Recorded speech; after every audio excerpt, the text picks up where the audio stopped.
Assalamualaikum warahmatullahi wabarakatuh. Puji syukur kami panjatkan atas kehadirat Allah Subhanahu wa Ta'ala yang telah memberikan kami kesehatan dan kesempatan sehingga kami dapat melakukan presentasi pada pertemuan kali ini.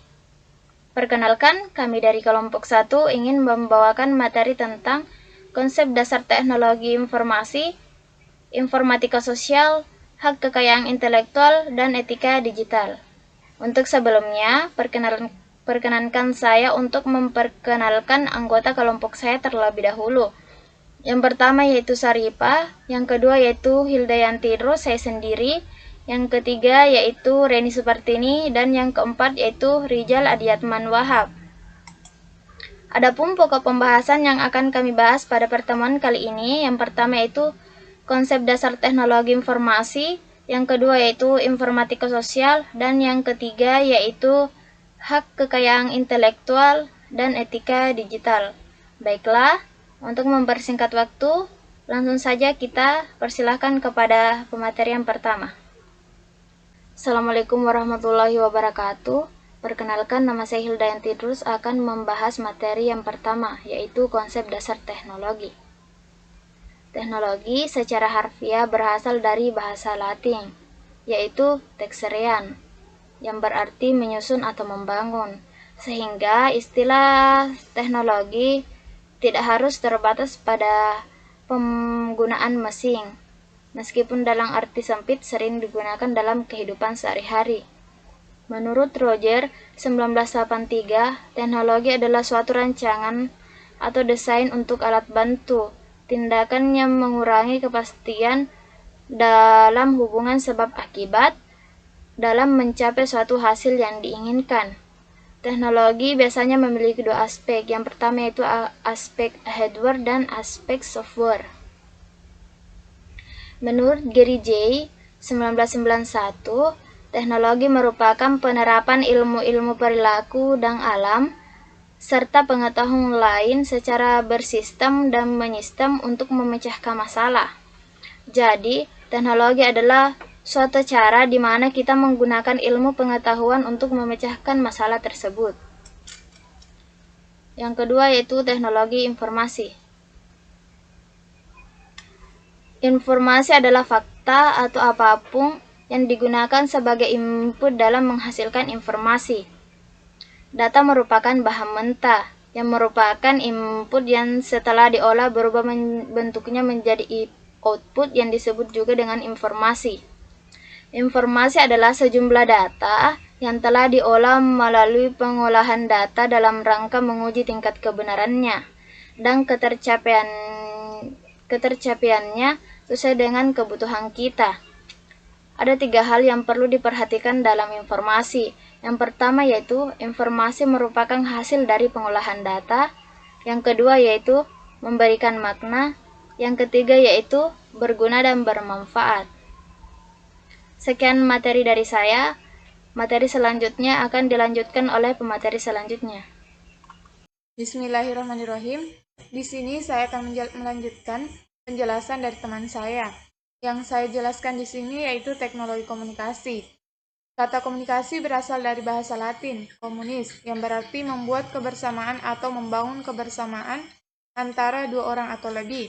Akar katanya komunis adalah komuniko, yang artinya berbagi. Kata berbagi maksudnya adalah pemahaman bersama melalui pertukaran pesan.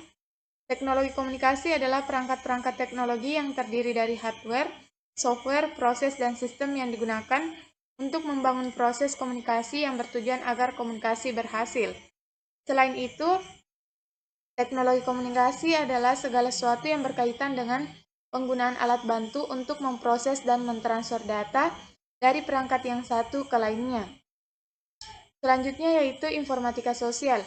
Informatika sosial adalah istilah yang orang lain gunakan untuk mewakili studi transdisiplin desain, penyebaran, dan menggunakan teknologi informasi dan komunikasi yang menjelaskan interaksi mereka dengan konteks kelembagaan dan budaya, termasuk organisasi dan masyarakat. Definisi yang lebih formal, studi interdisipliner desain, menggunakan dan konsekuensi dari teknologi informasi yang memperhitungkan interaksi mereka dengan konteks kelembagaan dan budaya. Selanjutnya yaitu prinsip informatika sosial.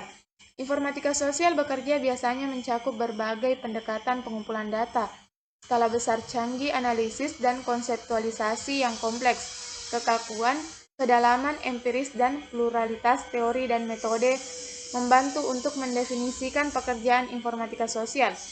Hal ini membantu membuat jelas bahwa informatikean sosial sering mengintegrasikan teori dan metode.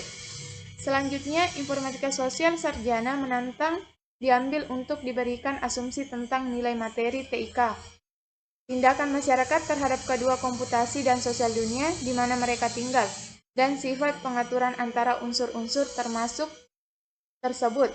Sementara perspektif kritis kadang-kadang terlihat naif sebagai negatif terhadap komputerisasi atau ICT tertentu. Pendekatan kritis adalah lebih lanjut tentang mengeksplorasi asumsi tertanam dan implisit. Selanjutnya, hak kekayaan intelektual dan etika digital. Konsep dasar hak kekayaan intelektual atau yang sering disebut haki merupakan hak eksklusif yang diberikan negara kepada seseorang, sekelompok orang, maupun lembaga untuk memegang kekuasaan dalam menggunakan dan mendapatkan manfaat dari kekayaan intelektual yang dimiliki atau diciptakan. Istilah HAKI merupakan terjemahan dari Intellectual Property Rights atau IPR, sebagaimana diatur dalam Undang-Undang Nomor 7 Tahun 1994 tentang pengesahan Agreement Established the World Trade Organization.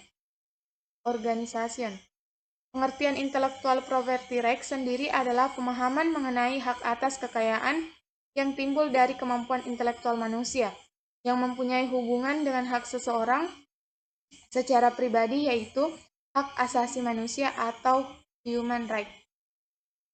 Terima kasih. Untuk selanjutnya saya serahkan ke teman saya. Bismillahirrahmanirrahim. Perkenalkan, nama saya Saripa. Saya akan melanjutkan pemaparan materi dari Reni Supartini. Selanjutnya yaitu macam-macam haki. Terdapat macam-macam haki yang ada di dunia ini, khususnya di Indonesia. Pada prinsipnya, haki dibagi menjadi dua kelompok besar, yaitu hak cipta dan hak kekayaan industri. Kemudian pengaturan haki di Indonesia. Dengan pertimbangan, masih perlu dilakukan penyempurnaan terhadap undang-undang tentang hak cipta, paten, dan merek yang diundangkan tahun 1997. Maka, ketiga undang-undang tersebut telah direvisi kembali pada tahun 2001. Selanjutnya telah diundangkan yang pertama Undang-Undang Nomor 14 Tahun 2001 tentang paten, yang kedua Undang-Undang Nomor 15 Tahun 2001 tentang merek. Berikut ini lingkup perlindungan haki. Yang pertama hak cipta, kedua hak milik industri, 3 paten, 4 merek dan indikasi geografis, 5 desain industri, 6 rahasia dagang, 7 desain tata letak sirkuit terpadu, 8 perlindungan varietas tanaman hak cipta, 9 hak khusus bagi pencipta, 10 orang lain berhak membuat karya lain, 11 hak cipta berlaku seketika setelah ciptaan tersebut dibuat, dan yang ke-12 hak cipta perlu didaftarkan. Baik, materi selanjutnya akan dipaparkan oleh rekan kelompok kami. Terima kasih. Etika digital adalah suatu konsep norma perilaku yang tepat dan bertanggung jawab terkait dengan cara menggunakan teknologi. Etika digital ini sangat penting untuk memberikan keamanan terhadap sesama pengguna teknologi. Adapun etika digital yang perlu diperhatikan untuk penggunaan teknologi digital, seperti menggunakan bahasa dan penulisan kata yang baik pada saat mempublikasikan di media sosial agar tidak menyinggung pihak lain, memberikan informasi yang sesuai dengan fakta, bukan bersifat hoax, tidak membuat konten yang mengandung sara, suku, agama, ras, dan antar golongan, dan tindakan lainnya yang berdampak negatif. Etika komunikasi digital untuk diterapkan, etika termasuk ke dalam elemen-elemen komunikasi yang penting. Tanpa adanya penggunaan etika pada saat kita berkomunikasi, ini akan menjadikan masalah tersendiri. Begitu pula dalam komunikasi digital, perselisihan bisa saja timbul hanya karena seseorang melupakan etika di dalamnya. Oleh karena itu, berikut adalah beberapa macam etika dalam komunikasi digital yang perlu diperhatikan.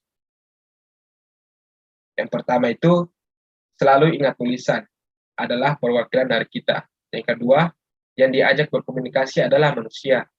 Yang ketiga, mengendalikan emosi dan menggunakan kesantunan.